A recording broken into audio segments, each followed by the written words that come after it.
Welcome to Penrose Learning, where we make understanding easy. In this video, I will explain how to use AWS RDS step by step. First, log into your AWS Management Console and find the RDS service. Next, select your preferred database engine from options like MySQL or PostgreSQL. Then, choose a deployment method, such as Standard Create for more control or Easy Create for quick setup. This initial configuration sets the foundation for your relational database instance in the cloud. Now, let's configure your database instance. You'll need to specify the instance size and storage type, like General Purpose SSD or Provisioned IOPS SSD, to match your performance needs.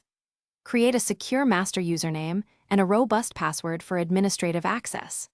Finally, set up your network by selecting a virtual private cloud and configuring security groups to control inbound and outbound traffic, ensuring your database is well protected. With your configurations complete, review all the settings carefully before initiating the database instance creation. This process typically takes several minutes. Once created, monitor the instance status in the RDS console until it displays available. Then, you can connect to your new database using a preferred client or application, utilizing the provided endpoint, port number, and your master credentials. Effective management is key for your RDS database. Enable automated backups with a retention period, perhaps 7 days, to protect your data. Set up monitoring and alarms using Amazon CloudWatch to track crucial performance metrics like CPU utilization and free storage space.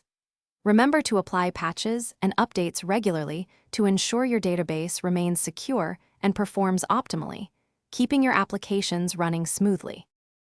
Thanks for watching. If this was helpful, leave a like and consider subscribing. See you next time.